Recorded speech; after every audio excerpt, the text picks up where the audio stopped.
आइंदा नहीं होना चाहिए।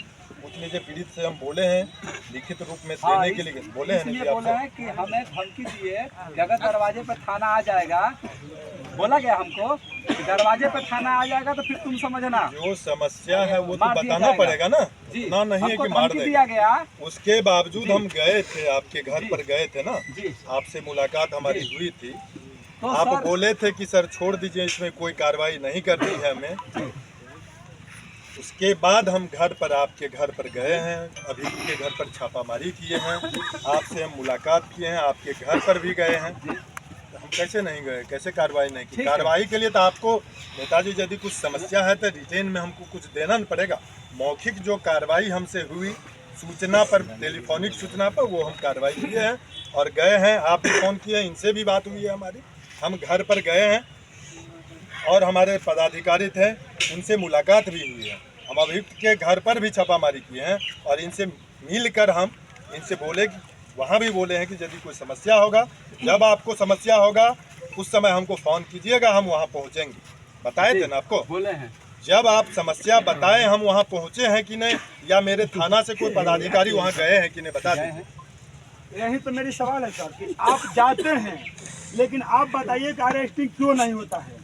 अगर अरेस्टिंग नहीं होता तो उसके आगे की जो प्रक्रिया है, आप उस प्रक्रिया का क्यों नहीं किए? अरेस्टिंग नहीं होता, पास्को एक लगा हुआ है, आपको पता है कि पास्को एक लगा हुआ है, काफी उस बहन को रास्ते में छेड़छाड़ भी हुआ है, लगातार कर रहा था। अगर अरेस्टिंग नहीं हो रहा है, वहाँ पर उसके जो है दूसरा आरोपी है, लगातार सुबह शाम दूध नापता है, सुबह शाम दूध नापता है, लेकिन आप जाते हैं उसको अरेस्टिंग नहीं करते हैं।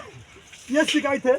दूसरी बात, आप अरेस्टिंग नहीं करते हैं, आप कहते हैं कि पकड़ाते हैं, मानते हैं कि नहीं पकड़ा रहा है, घर से भागा हुआ है, तो उसके आगे की जो प्रक्रिया है आप कोर्ट में दीजिए, उसको कोर्ट में दीजिए, लिख कर दीजिए और कुर्की वारंट लीजिए, कुर्की वारंट करके उसके घर पर तिहाड़ चिपकवाइए, उसको कुर्की वारंट कीजिए, देखिए क्यों नहीं आता है। अब बताइए कि क्या वे आरोपी बेल लेकर आकर थाना में घूमेगा तब आप पकड़ेंगे? बेल फाइल किए वारंट कुर्की माननीय न्यायालय का प्रक्रिया होता है, उसमें समय लगता है, समय के साथ सब कुछ होगा। उसमें वारंट, इश्तिहार, कुर्की यदि नहीं अभियुक्त सरेंडर होता है, गिरफ्तार नहीं होता, तो सारी जो प्रक्रिया है सब प्रक्रिया उसमें होगी। तो माननीय न्यायालय का जो समय है तो उसमें समय लगेगा, जो प्रक्रिया में टाइम लगेगा वो लगेगा, लेकिन होगा सब होगा। ये सितंबर की सर घटना है वहाँ मुजफ्फरपुर की, जो एक मुजफ्फरपुर के रूपा बहन के साथ गैंगरेप हुआ था।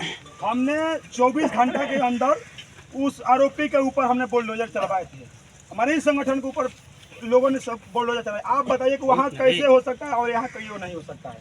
इसमें क्यों ज़्यादा समय लग सकता है? सभी घटना में जो है 24 घंटा में माननीय न्यायालय से बुलडोजर नहीं चल सकता, समझ गए ना। घटना का जो कैरेक्टरिया होता है, उसका कैटेगरी होता है, उसी हिसाब से होगा। माननीय न्यायालय में जो उनका समय होगा उसी समय में होगा।